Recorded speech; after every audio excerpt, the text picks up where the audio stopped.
আসসালামু আলাইকুম বন্ধুরা, আজকে তোমাদের সাথে শেয়ার করব শুকনো চালের আটা দিয়ে অসংখ্য ছিদ্রযুক্ত আর নরম চিতই পিঠা রেসিপি। চিতই পিঠা বানানোর জন্য এখানে একটা মিক্সিং বলে আমি 2 বাটি মতো চালের আটা নিয়েছি। চালের আটাটা কিন্তু আমি শুকনো ব্যবহার করেছি। তারপর এখানে দিয়ে দিচ্ছি স্বাদ মতো নুন। আটা আর নুনটা প্রথমে খুব ভালোভাবে মিশিয়ে নিতে হবে। তারপর এখানে পানি ব্যবহার করব, আর পানিটা কিন্তু অবশ্যই গরম পানি দিতে হবে। প্রথমে পানিটা আমি খুব ভালোভাবে ফুটিয়ে নিয়েছি।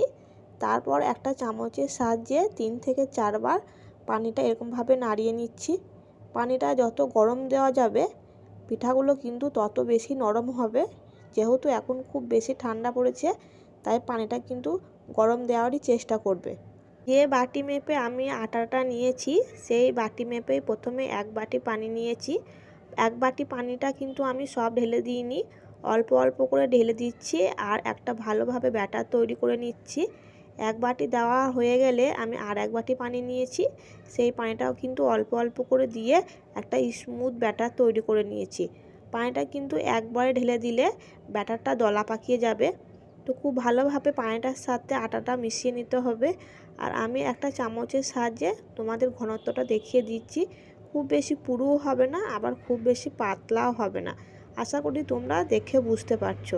2 বাটি আটার জন্য আমার 2 বাটি পানি লেগেছে। আর এই ব্যাটারটা রেস্ট রাখার কোনো দরকার নেই। গ্যাসের মধ্যে একটা মাটির কড়াই বসিয়ে দিয়েছি। কড়াইটা প্রথমে হাই হিটে খুব ভালোভাবে গরম করে নিতে হবে। তারপর 2 হাতা মতো ব্যাটার দিয়ে একটা ঢাকনা দিয়ে দিতে হবে।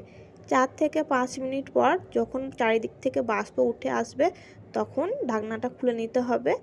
আর দেখতেই পাচ্ছ মাশাআল্লাহ পিঠাগুলো কতটা জালিদার হয়েছে। তো তোমাদেরকে আরও একটা দেখিয়ে দিচ্ছি। তো কড়াইটা ভালোভাবে পরিষ্কার করে নিতে হবে।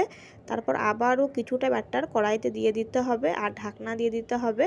4 থেকে 5 মিনিট পর চারিদিকে যখন বাষ্প উঠে আসবে তখন আবারও ঢাকনাটা খুলে পিঠাটা উঠিয়ে নিতে হবে। আর আশা করি দেখে বুঝতে পারছো যে পিঠাগুলো কত সুন্দর হয়েছে। তো আমি সব পিঠা এরকমভাবেই করে নিয়েছিলাম। আর মাশাআল্লাহ পিঠাগুলো দেখতে যেমন হয়েছিল খেতেও কিন্তু অনেক মজার হয়েছিল।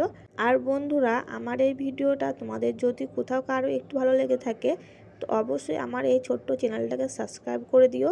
আর পাশে থাকা বেল আইকনটি প্রেস করে দিও যাতে আমার ভিডিওর সমস্ত নোটিফিকেশন সবার প্রথম তোমাদের কাছে পৌঁছাতে পারে। আর একটা লাইক আর একটা কমেন্ট করে যেও। রেসিপিটা যদি ভালো লেগে থাকে তো অবশ্যই তোমরা বাড়িতে এরকমভাবে একবার ট্রাই করে দেখো, খেতে কিন্তু অনেক মজার হয়।